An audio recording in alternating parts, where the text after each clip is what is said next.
orang Indonesia doang.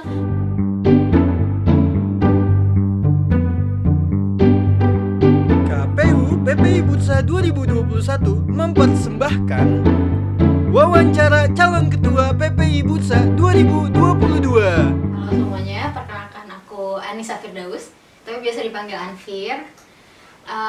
Mahasiswi Hubungan Internasional semester 5 di Bursa Ulta University, dan jabatan saat ini sebagai Wakil Ketua PPI Bursa.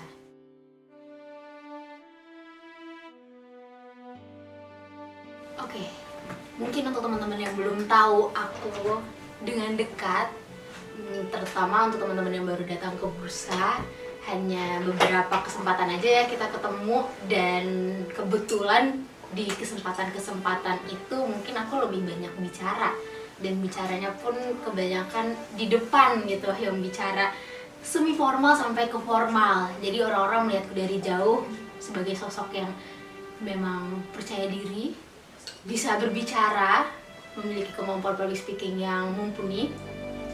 Tapi jauh dari itu, untuk teman-teman yang sudah pernah bekerja denganku, terutama 3 tahun kebelakang ini, baik di dalam PPI Bursa ataupun di wadah yang lain, teman-teman kiranya bisa menilai kalau aku bisa mengatur atau memanage baik waktu ataupun orang ataupun tugas dan lain-lainnya dengan cukup baik.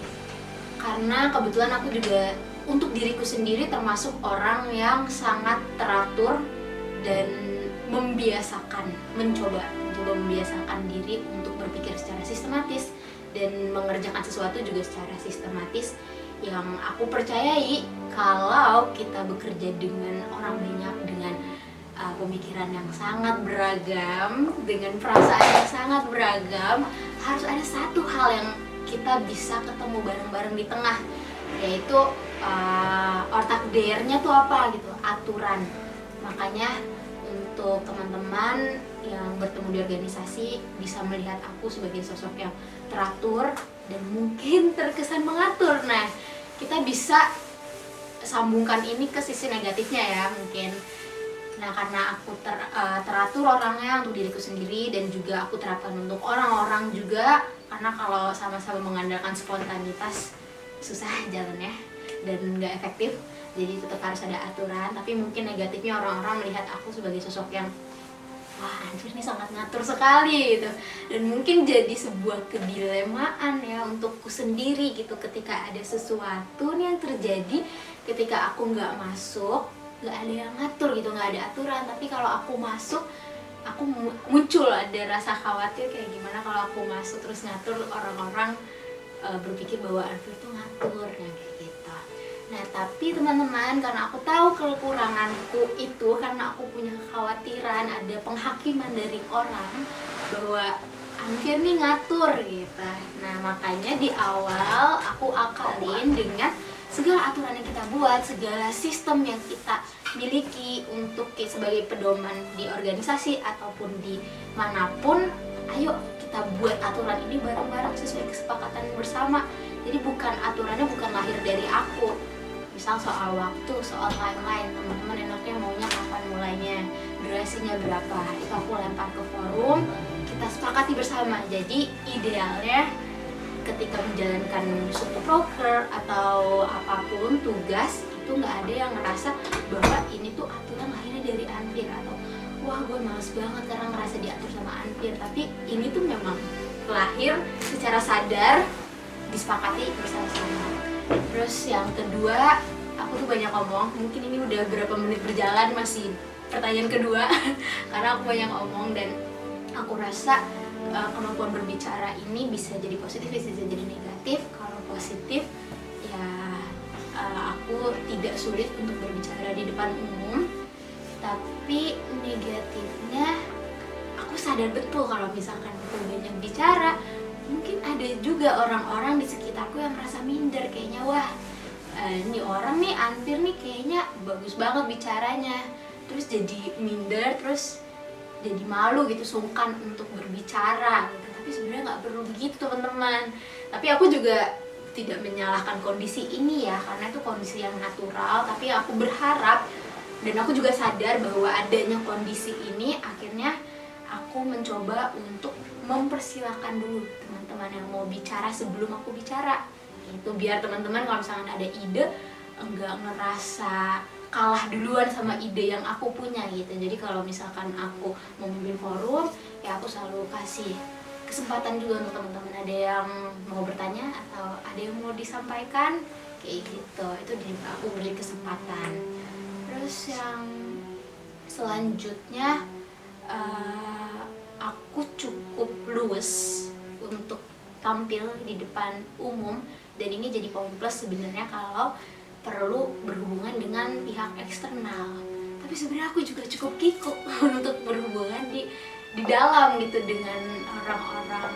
Kalau misalkan kita berbicara di ruang lingkup PP Bursa ya, mungkin teman-teman juga bisa menilai kalau aku agak kurang sosialisasinya sama teman-teman di dalam PP Bursa. Dan mungkin aku bisa bagi dua ya, di dalam PP Bursa itu pengurus PP Bursa dan anggota PP Bursa. Aku tidak merasa itu sesuatu PR yang berat untuk berkomunikasi dengan pengurus PP Bursa, tapi cukup berat bagiku untuk bersosialisasi dengan anggota PP Bursa. Itu PR sih untukku. Nah, solusinya, karena aku tahu aku agak kikuk untuk bersosialisasi dengan anggota PP Bursa, aku selalu mencari cara gimana nih aku bisa berkomunikasi dengan mereka, karena secara natural aku berkomunikasi dengan orang tuh nggak bisa yang basa-basi, yang tiba-tiba halo apa kabar tanpa ada maksud dan tujuan gitu. Tapi bukan juga disalahartikan, wah Andre kalau ngechat aku ada butuhnya gitu. Semoga nggak kayak gitu. Itu justru sebagai salah satu jalan untuk aku bisa menjalin komunikasi dengan teman-teman anggota PP Bursa yang bukan pengurus PP Bursa. Makanya kalau misalkan ada kesempatan, ada mungkin langsung contohnya adalah pernah satu kesempatan aku ditawarin untuk MC, tapi ternyata aku tidak cocok waktunya. Akhirnya aku kasih kesempatan itu ke orang lain yang aku sebenarnya nggak kenal dia dekat, tapi karena aku tahu kemampuan dia, akhirnya itu jadi salah satu komunikasi awalku dengan dia yang sampai sekarang akhirnya ya bisa dibandingkan dengan teman-teman yang lain, hubungan kita dekat lah kayak gitu. Jadi aku selalu cari cara gimana nih untuk bisa menjalin komunikasi dengan orang yang aku tuh nggak bisa kalau komunikasi tanpa ada tujuan gitu, yang kalau cuma sekedar basa-basi.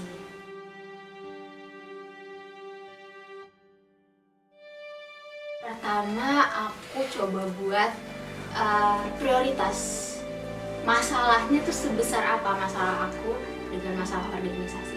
Aku bandingkan nih masalahnya. Terus ketika aku bisa menyelesaikan masalah A, apakah dia menimbulkan dampak baik yang lebih besar daripada ketika aku menyelesaikan masalah B duluan gitu.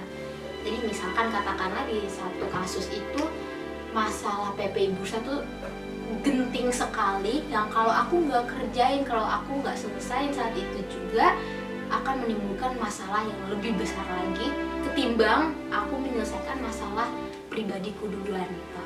Jadi aku akan lihat dulu nih, aku buat tabel prioritasnya, yang mana dulu yang memang berdasarkan kepentingan, berdasarkan urgensinya, yang mana yang lebih darurat, dan dimana di antara kedua itu yang akan menimbulkan dampak positif atau negatifnya yang lebih besar di antara satu sama lainnya.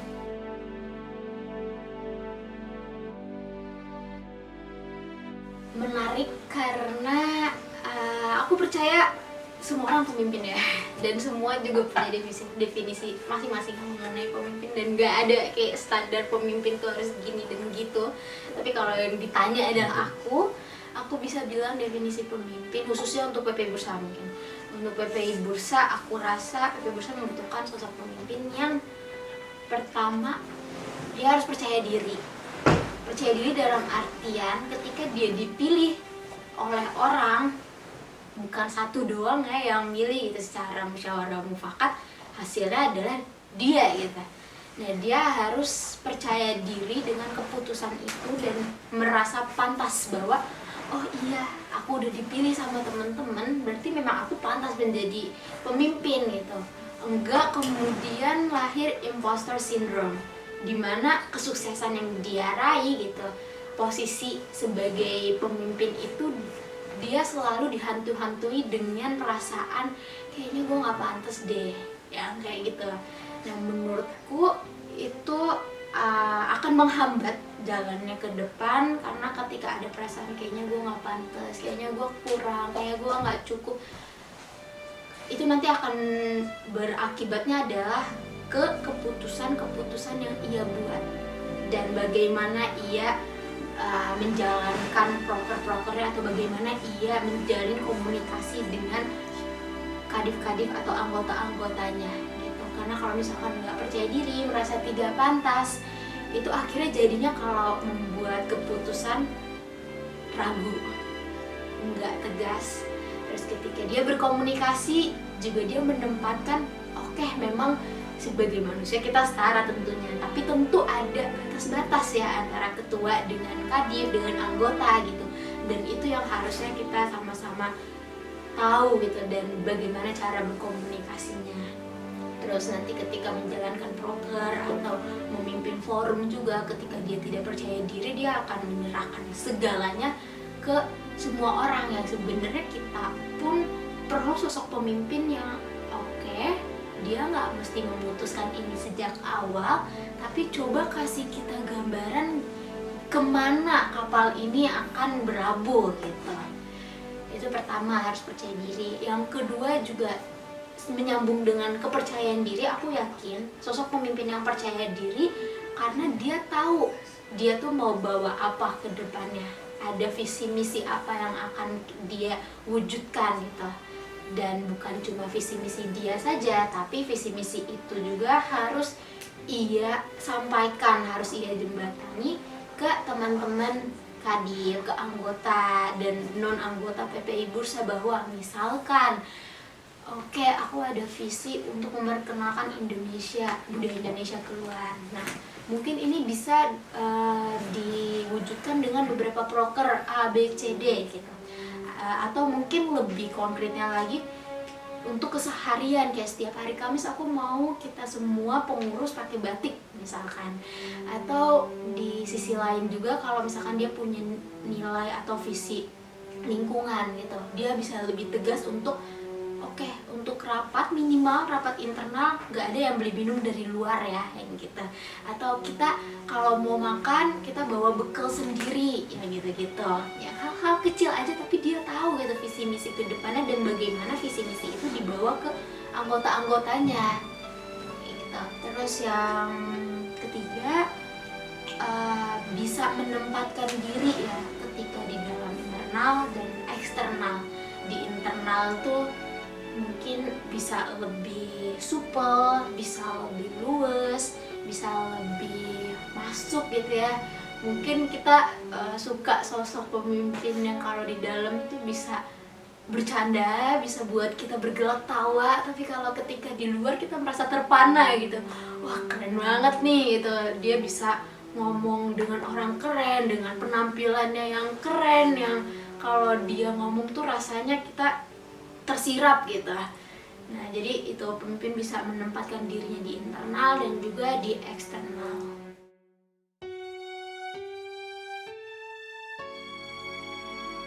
Untuk model kepemimpinan tuh pasti ada kaitannya. Dia bahkan berangkat dari karakter kita sendiri. Jadi kalau misalkan kita mau kita punya sosok pemimpin ideal yang kayaknya aku pengen dipimpin yang kayak gini gitu. Memang benar harusnya lihat dari karakter orang itu ya. Nah, kalau dibalikin ke aku nih, model kepemimpinan apa yang aku biasa bawa berdasarkan karakterku mungkin selama 3 tahun ini. Tahun lalu aku jadi kadif Sosbud, tahun ini aku jadi wakil ketua. Yang terbaru, mungkin proyek terbaru aku bisa kasih gambaran nih. Aku membuat proyek namanya Buklet PPI Bursa, dan aku sebagai penanggung jawabnya. Dan gimana sih model kepemimpinanku? Model kepemimpinanku, aku rasa aku cukup terbuka dengan ide-ide. Jadi yang pertama, dari awal aku harus tahu nih, buklet ini aku pengennya kayak gimana gitu. Nah, setelah aku tahu pengennya kayak gimana, aku lempar ke teman-teman, aku pengen bukletnya kayak gini. Menurut kalian gimana? Kalian kalian ada ide atau enggak gitu.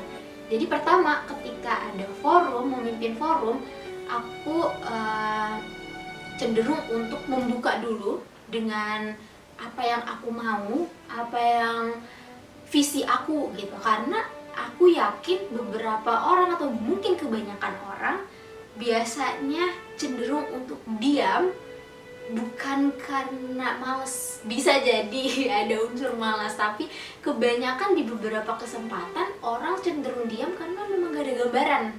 Nah, karena aku tahu ada kondisi itu, makanya aku usahain aku dulu nih yang tahu gitu. Ini kan karena project aku nih, awalnya project aku, jadi harusnya aku tahu gitu project ini mau dibawa kemana, baru aku kasih tahu ke teman-teman.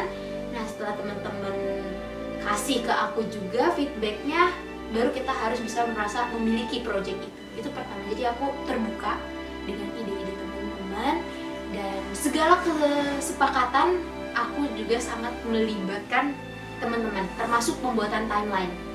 Nah, kayak misalkan aku udah buat dulu timelinenya, visi-visinya ke depan. Misal setelah project ini durasi 1 bulan, 1 bulan ini harus sudah selesai. Gini, timelinenya udah aku rancang. Gimana teman-teman? Apakah durasinya sesuai Uyghur? Teman-teman penulis durasinya Uyghur atau enggak? Atau teman-teman ilustrator mau nambah durasi, silakan monggo. Jadi yang penting di awal kita harus sudah punya visi yang sama, misi yang sama, kesepakatan dibuat bersama, bukan dari aku aja, ya kayak gitu. Jadi menurutku dengan model seperti itu teman-teman bisa merasa terlibat. Jadi yang awalnya project aku aja menjadi project bersama, dan tanggung jawab untuk menyelesaikan itu menjadi tanggung jawab bersama gitu. Bukan karena tuntutan dariku, karena kesepakatan dibuat bersama.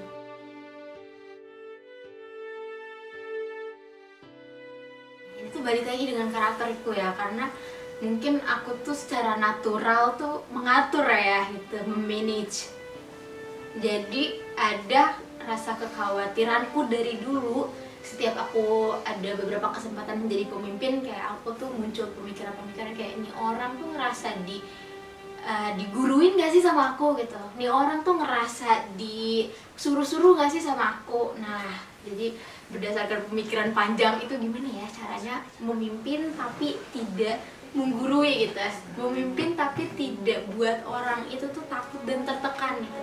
Nah, akhirnya selama beberapa lama lah ya pengalaman di organisasi sama memimpin, terus kayak muncul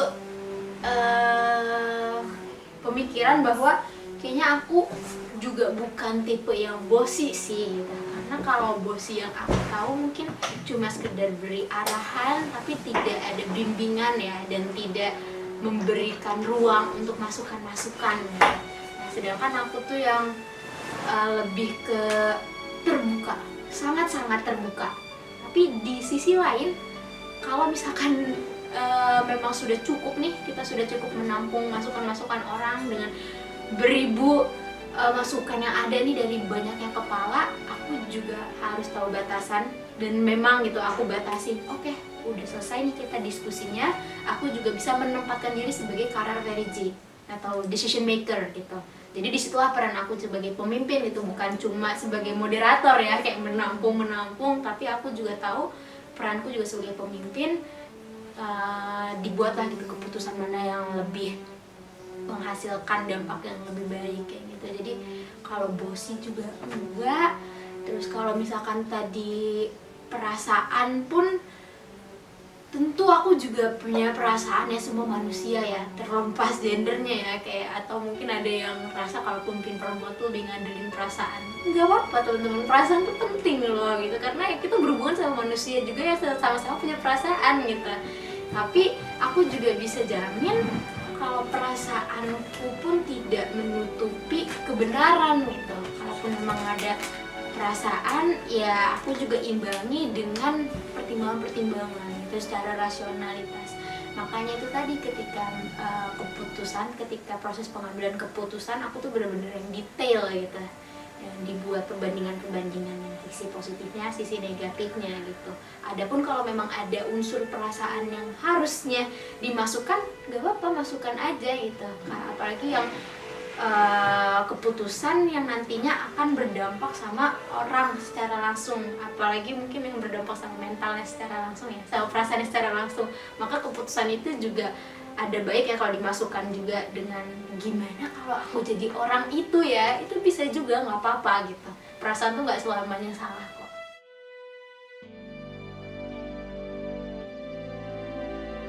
Ekspektasiku sendiri ketika menjadi ketua PPI Bursa itu adalah bisa bisa menjadi sosok yang orang-orang tuh bisa lihat gitu, kayak aku pengen jadi dia gitu, aku pengen jadi Kak Anfir misalkan.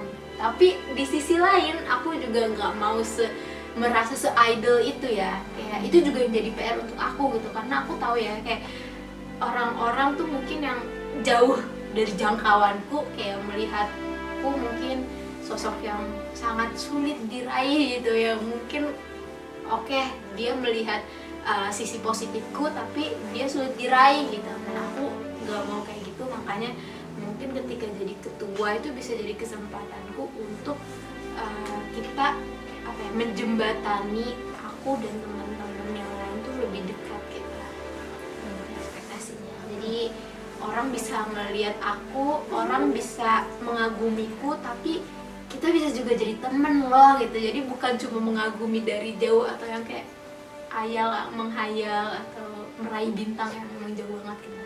Enggak.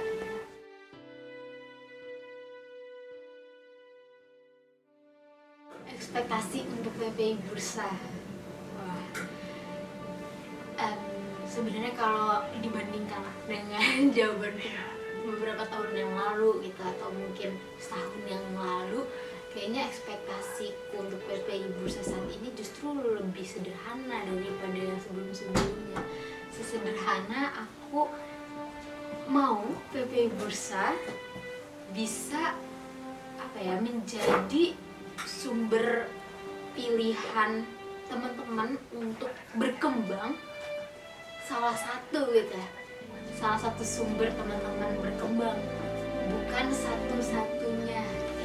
Karena ini berawal dari kekhawatiranku melihat PPI Bursa nih kok kayak wadah semuanya ya, kayak 24 jam teman-teman tuh nggak lepas dari PPI Bursa. Mungkin ini tuh hasil dari sebelum-sebelumnya harapan kita terkait PPI Bursa ini jadi rumah, yang kita tuh lupa konsekuensi dari rumah tuh kita tinggal di dalamnya 24 jam gitu. Dan itu yang kita rasain sekarang, kita nggak lepas dari PPI Bursa. Bahkan ketika kita mau tidur kita masih mikirin PPI Bursa. Oke, itu jadi hal yang baik, tapi di beberapa poin itu menurutku sudah kelewat batas kita. Jadi untuk tahun depan siapapun pemimpinnya, aku berharap bisa membuat PPI Bursa ini jadi salah satu sumber teman-teman berkembang aja, bukan satu-satunya gitu. Bukan teman-teman tuh semua kehidupan sosial, kehidupan akademik, kehidupan apa gitu, hobi apa, semuanya di PPI Bursa gitu. Enggak, kita tuh punya pilihan. Teman-teman kalau pengen punya kehidupan sosial di luar, nggak apa-apa, ayo gitu, bersosialisasi dengan teman kelasnya, dengan OT, dengan orang asing lain gitu. Jangan kalau mau main jangan kumpulnya sama yang sesama pengurus organisasi lagi gitu, karena di beberapa poin nanti teman-teman akan ngerasa jenuh ketemunya orang-orang itu mulu gitu, yang seharusnya teman-teman senang-senang untuk lagi main, tapi karena ketemunya sesama pengurus, lingkungannya itu lagi, rumah yang dipakai itu lagi, jadinya lama-kelamaan kehidupan sosial dan kehidupan organisasi serta kehidupan akademik teman-teman akan ngeblur gitu. Jadi harapanku, ekspektasiku ke depannya PPI Bursa bisa jadi salah satu aja, jangan satu-satunya gitu, sehingga nanti ke depannya organisasi pun di dalam PPI Bursa bisa lebih sehat, bisa lebih seimbang antara kehidupan sosial, kehidupan akademik, dan kehidupan lainnya gitu.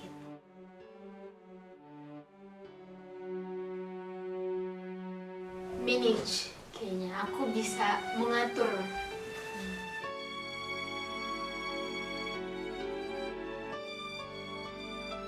Sebenarnya ide ini tuh terlintas di pikiran berangkat dari keluh kesah teman-teman ya. Banyak, nggak satu dua, tapi banyak pengalaman teman-teman yang akhirnya ngerasa capek, jenuh, tapi nggak bisa lari juga dari PP Bursa karena PP Bursa udah jadi segala-galanya gitu untuk hidup dia gitu. 24 jam tuh PP Bursa gitu. Nah akhirnya setelah muncul ya kesadaran akan keresahan itu, dimulai dari tahun ini kita coba membatasi gitu waktu-waktu organisasi.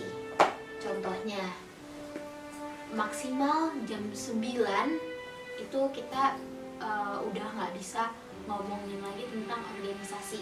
Boleh aja menyampaikan, kalau misalkan kita takut karena lupa ya, takut besoknya kita lupa menyampaikan, akhirnya pengennya malam ini aja nyampaikan, nggak apa-apa, silakan sampaikan, tapi hak yang lain juga untuk tidak merespon saat itu juga. Itu pertama, membatasi waktu. Itu juga berkaitan dengan sifatku yang mengatur, jadi memang waktu kita tuh harus banget diatur gitu. Kalau nggak, memang sampai sekarang tidak ada aturan tertulis ya, itu lebih ke etika aja deh, etika secara umum ya. Kita ngechat orang jangan malam-malam lah gitu, batas maksimal jam 9, jam 10 kalau misalkan memang urgent sekali gitu. Itu pertama, pembatasan waktu. Terus yang kedua, termasuk di rapat, di waktu-waktu rapat juga gitu. Usahakan waktu rapat pun cari waktu yang kita tuh masih bisa berpikir secara efektif gitu, secara rasional, yang mungkin memang saat ini terutama kita juga udah mulai masuk offline ya sekolahnya. Jadi kita cari waktu-waktu rapat tuh setelah sekolah, tapi kita batasin durasinya, nggak usah yang lama-lama. Jangan sampai rapat 5 jam setelah kuliah yang kelarnya jam 5. Misal jam 5 kita baru kelar kuliah, jam 6 kita mulai rapat, terus kita bablas sampai jam 12. Yang itu gitu, yang mungkin menurut kita kayaknya kita harus selesai saat ini juga, malam ini juga, makanya dihantam sampai jam 12. Tapi sebenarnya kan otak kita udah nggak bekerja dengan baik ya, kita tuh udah capek gitu habis kuliah gitu. Jadi pembatasan durasi rapat juga. Terus selanjutnya juga untuk pengerjaan proker juga harus direncanakan, dirumuskan tuh dengan mempertimbangkan kalender akademik, sehingga tidak mengganggu. Kalau tadi ya beberapa contoh yang awal aku sampaikan, pembatasan organisasi dengan sosial, dengan waktu istirahat kita. Terus yang saat ini, yang sekarang akan aku sampaikan adalah contoh pembatasan antara dunia organisasi dengan dunia akademik. Untuk perumusan dan pelaksanaan proker, sebisa mungkin jangan sampai mengganggu kalender akademik kita, terutama saat-saat ujian gitu. Nah mungkin sebenarnya dari tahun yang sudah memang ujian tuh fokus untuk ujian ya, nggak ada kita ngelaksanin proker yang gitu-gitu, memang sudah dipertimbangkan sejak awal sebelum paripurna ketika perumusan proker. Tapi yang berbeda dari tahun ini adalah kita tuh sudah ngeplot untuk fokus ke ujian seminggu sebelum ujian gitu. Jadi seminggu atau bahkan bisa 2 minggu sebelum ujian udah kita woro-woro gitu di grup. Mungkin masih sebatas di grup internal ya, di grup pengurus, bahwa oke, seminggu lagi ujian, teman-teman bisa istirahat dulu dari PPI Bursa, teman-teman bisa fokus dulu sama ujiannya untuk belajarnya. Karena kalau kita pikir tahun-tahun sebelumnya kita ngasih waktu kosong di waktu ujian, tapi kita nggak sadar bahwa kita juga perlu belajar. Kita juga nggak sejenius itu yang kayak besoknya ujian malam baru belajar tuh gecer gitu, enggak gitu. Jadi kita juga perlu persiapan seminggu sebelum ujian juga, kita harus kosong gitu dari segala hiruk pikuk PPI Bursa gitu. Dan itu hak teman-teman tuh belajar ke sini, ada hak gitu loh untuk teman-teman belajar gitu. Jadi silakan teman-teman belajar. Nah untuk teman-teman yang kayak ngerasanya nggak perlu belajar atau nggak suka belajar, nggak apa-apa gitu, tapi kita hargai hak teman-teman yang memang harusnya belajar. Dan itu harus dikomunikasikan gitu, minimal di pengurus dulu.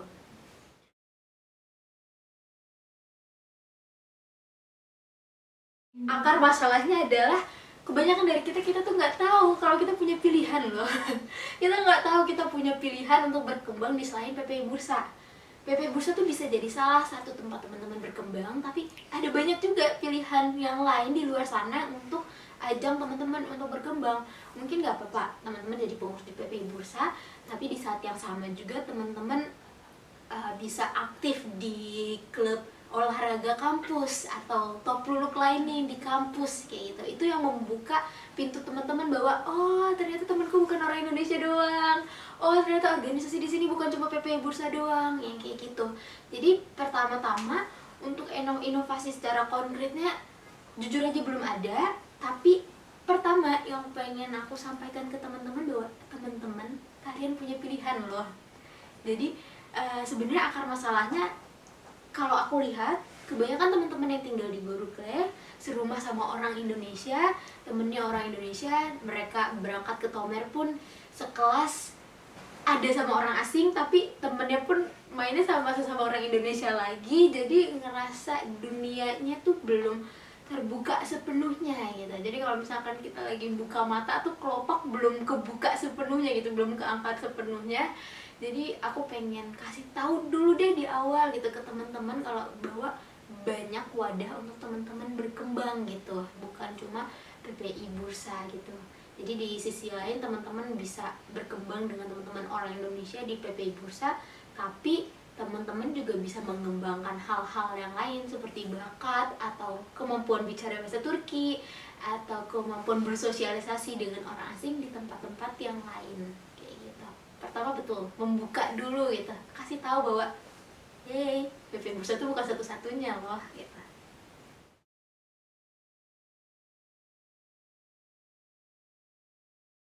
PPI Bursa, kalau pertanyaan ini diajukan ke aku beberapa tahun yang lalu, mungkin pertama kali aku datang ke bursa gitu, di tahun pertama aku datang ke bursa aku bisa mendefinisikan PPI Bursa sebagai rumah dimana ketika aku butuh menunaikan rasa rinduku terhadap Indonesia, aku bisa menemukannya di rumah ini yang bernama PPI Bursa. Tapi definisi itu kemudian bergeser seiring waktu ketika aku juga sadar bahwa waduh, rumah tuh beragam loh bentuknya, peruntukannya juga beragam. Ada rumah yang memang ditinggali keluarga, ada rumah kosan, ada rumah sewa per hari gitu, bermacam-macam definisi rumah.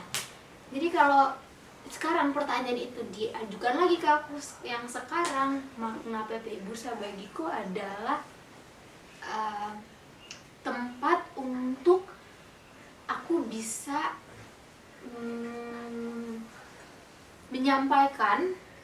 menyampaikan ide-ide yang bisa bermanfaat, yang kemudian diwujudkan dalam proker yang bermanfaat untuk teman-teman Indonesia gitu, yang kita sama-sama punya ide yang sama, kita tuangkan berangkat dari nilai-nilai yang sama. Mungkin salah satunya adalah memperkenalkan budaya Indonesia keluar, yang kayak gitu. Nah, tapi untuk definisi rumah sendiri mungkin masih relate sama beberapa orang, tapi juga nggak relate untuk beberapa orang yang lainnya. Tapi ya itu tadi, PPI Bursa bagiku adalah tempat dimana aku bisa mewujudkan ide-ideku dengan nilai-nilai yang sama dengan teman-teman Indonesia lainnya. Dan itu tadi gitu.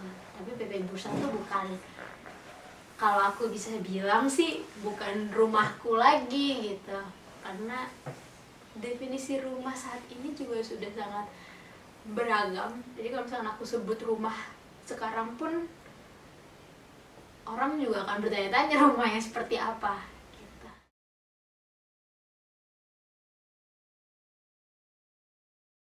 Wow. Agak berpikir ya, untuk perubahan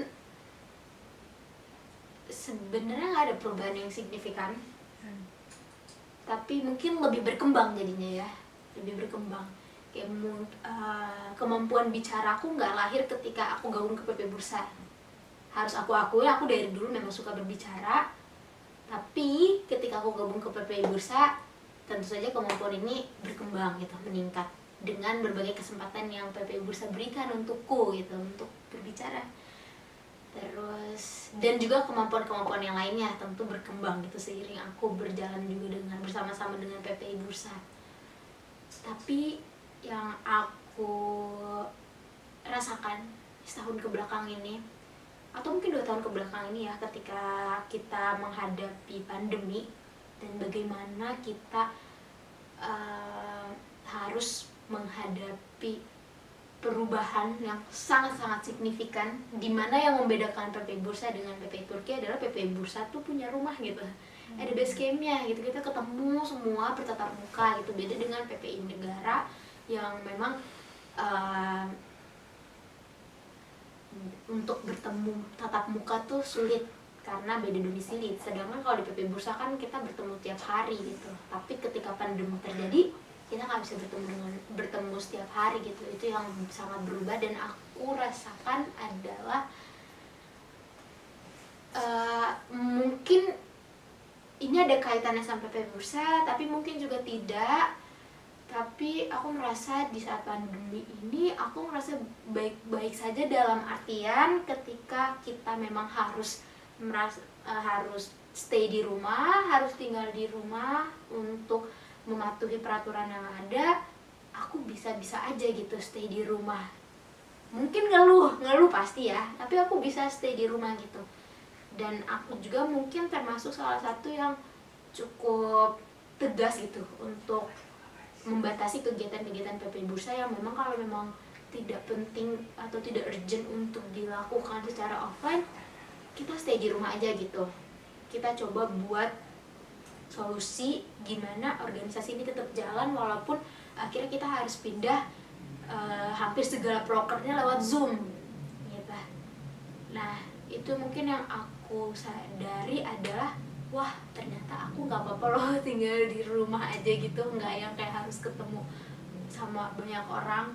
Ya mungkin orang-orang tuh di saat pandemi kayak pada burn out, pada kangen. Aku juga kangen, tapi aku bisa tahan, aku bisa adaptif menghadapi itu gitu. Dan akhirnya sampai sekarang adalah jadinya kebawa kalau misalkan untuk ketemu tuh yang memang penting-penting aja gitu, yang memang harus ketemu gitu. Kalau masih bisa dihandle secara online gitu, kayak nggak apa-apa gitu, kita handle secara online.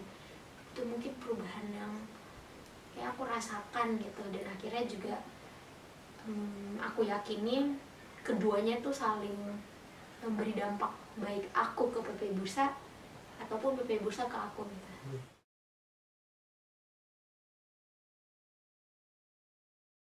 Bener banget, terutama ya untuk orang-orang yang memang kurang aktif di PPI Bursa mungkin merasa, wah saya juga tidak dapat dampak baik ya dari PPI Bursa, saya juga tidak dapat hasilnya dari PPI Bursa, kenapa saya harus memberikan sejumlah uang untuk PPI Bursa gitu, untuk sesuatu yang saya tidak dapatkan sama sekali. Mungkin gitu mikirnya gitu. Nah maka sejak awal kita coba sosialisasikan gitu kewajiban membayar uang kas ini untuk apa gitu.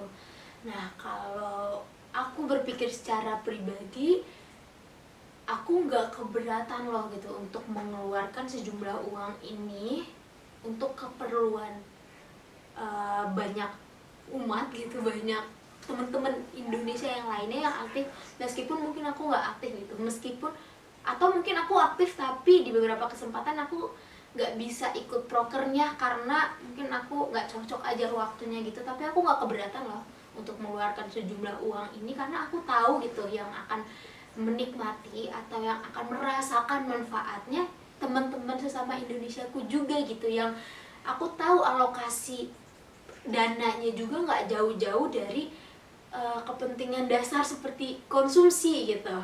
Itu sebenarnya kalau aku berpikir secara pribadi gitu, yang aku harap teman-teman semua juga bisa berpikir seperti itu gitu. Tapi kalau untuk lebih gimana caranya pemikiran itu bisa disampaikan dalam organisasi, yaitu tadi di awal kita kasih sosialisasi gitu, mungkin dari bendaharanya bahwa uang kas ini dialokasikan untuk ini, maka untuk PPI Bursa bisa berjalan dan melaksanakan proker-prokernya, kita butuh bantuan teman-teman gitu.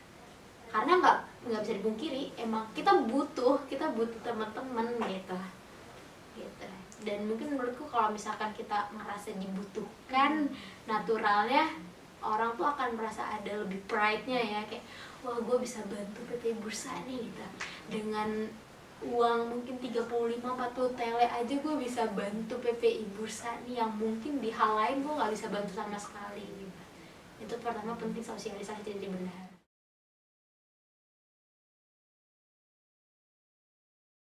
Pertama, fungsi kas selain untuk proker. Kalau untuk proker kita sama-sama tahu ya, kayak tanpa kas tuh proker nggak bisa jalan. Itu pertama gitu.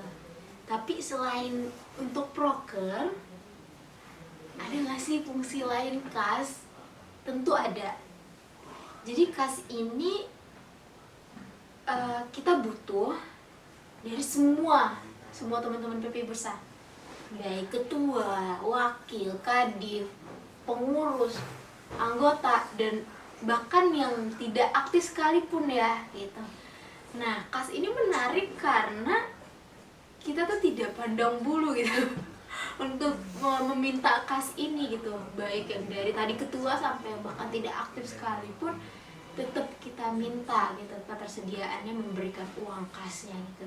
Mungkin di sisi ini kita lihatnya seperti wow pemaksaan ya gitu, kewajiban gitu. Memang betul kewajiban gitu. Tapi di sisi lain dia menciptakan fungsi yang baru loh ternyata. Fungsinya adalah sebagai salah satu jalan atau salah satu pintu untuk pengurus PP Bursa, terutama bendahara, untuk komunikasi sama teman-teman yang gak kejangkau atau yang sulit terjangkau gitu.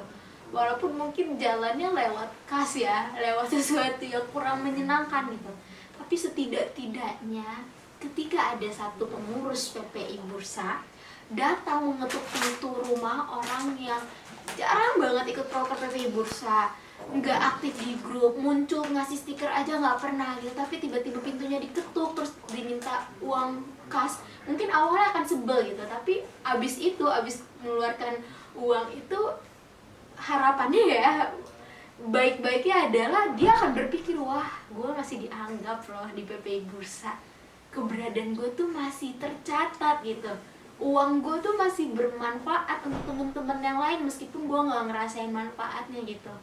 Itu sih fungsinya. Jadi untuk menjembatani juga teman-teman, karena uang kas juga tidak pandang bulu. Semua yang tercatat di database PPI Bursa wajib membayar itu, dan menjadi salah satu pintu komunikasi juga gitu, bagaimana merangkul teman-teman yang sama sekali nggak muncul gitu di PPI Bursa.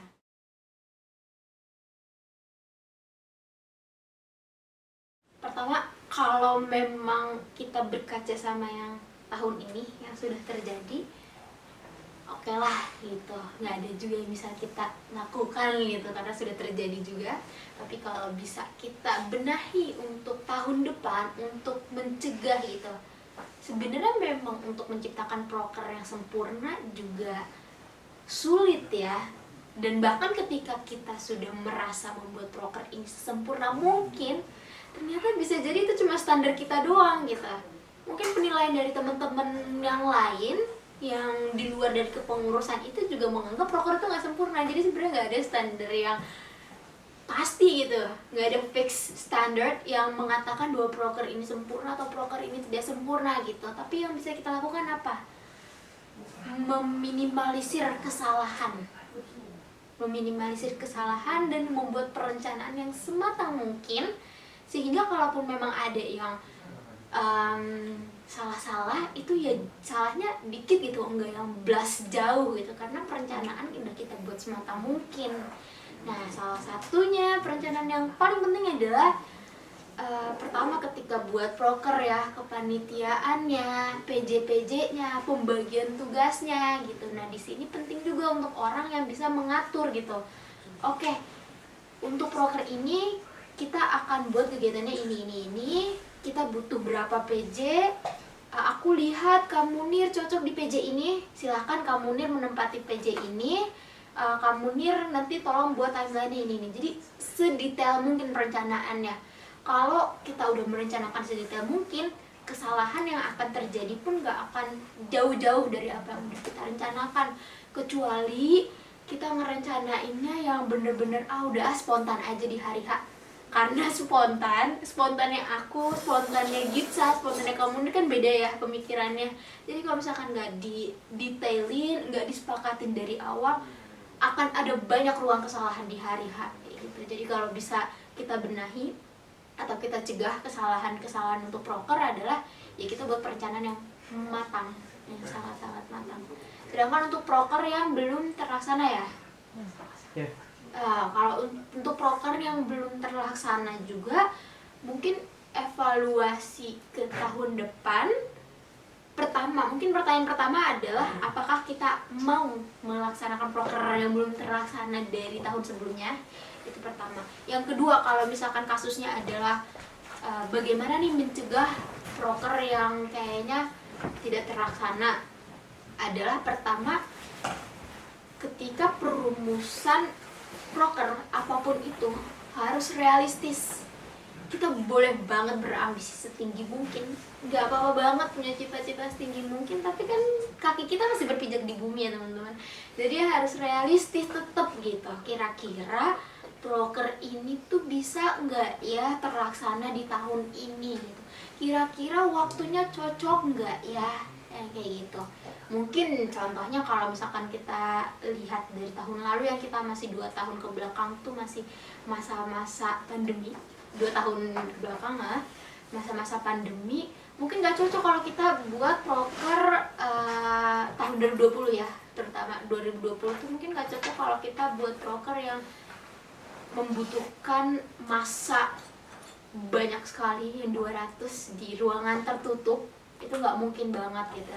Jadi pertama-tama untuk menghindari kesalahan yang sama, untuk menghindari meminimalisir potensi tidak terlaksananya proker adalah yaitu tadi sebenarnya sama aja, perencanaan yang matang dan ambisi itu harus diimbangi dengan realitanya. Kita juga harus bisa berpikir realistis.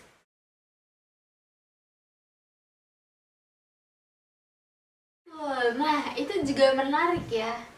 Menarik adalah karena aspirasi itu datang dari rakyat untuk rakyat juga. Nah, sebenarnya nggak susah gitu ketika kita punya forum aspirasi di mana kita berkesempatan untuk menyampaikan aspirasi kita sebagai masyarakat PPI Bursa.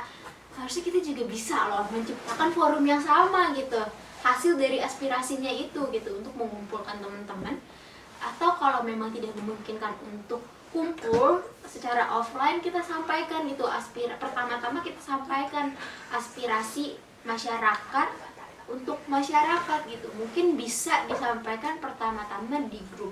Yang kedua, karena kita juga sudah mendekati musta, di mana hajat besar ya, hajat terbesar internal gitu PPI Bursa, proker yang program yang kayaknya paling banyak gitu dihadiri sama teman-teman PPI Bursa, dan menurutku sangat memungkinkan aspirasi yang datang dari masyarakat itu disampaikan juga gitu ketika masyarakat berkesempatan untuk hadir di saat yang bersamaan, yaitu di Musta gitu tanggal 25 nanti.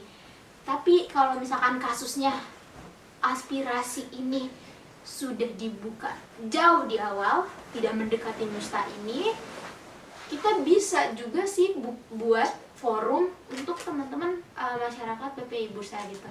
Tapi kalau memang belum ada forumnya, bisa kita sampaikan lagi-lagi ya melalui grup.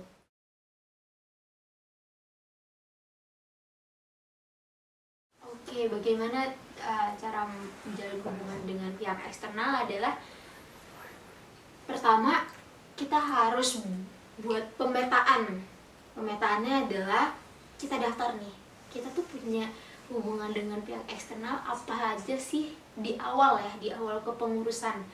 Nah, mungkin kita sebagai Kadif Humas yang baru nantinya, dia juga sama orang baru mungkin ya, nggak punya daftar itu. Jadi dia juga harus mencari tahu ke Kadif Humas sebelumnya atau mungkin ke Ketua PPI yang sebelumnya gitu.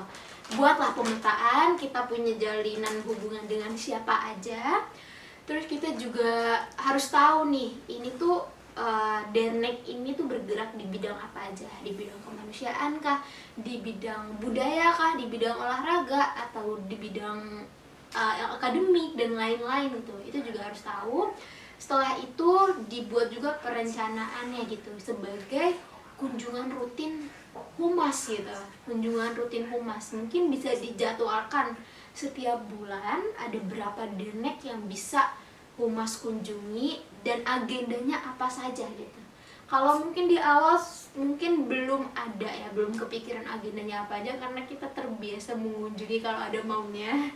Tapi kalau untuk sekedar silaturahmi aja nggak apa-apa, agendanya dikosongkan dulu di awal, baru nanti kalau menjelang hari H bisa cari tahu nih kira-kira kesana mau ngomongin apa ya gitu. Tapi kalau memang tidak perlu ada yang diomongin hal-hal khusus ya tidak perlu juga gitu.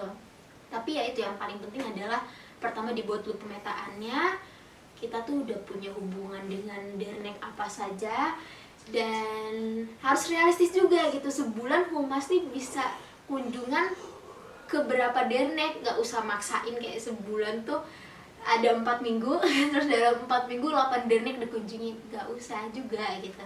Jadi kayak sesuai aja sama SDM humasnya, sama waktu humasnya, tapi memang itu harus jadi prioritas gitu. Dalam artian memang itu harus direncanakan di awal gitu, jangan baru direncanakan waktu udah jalan prokernya gitu.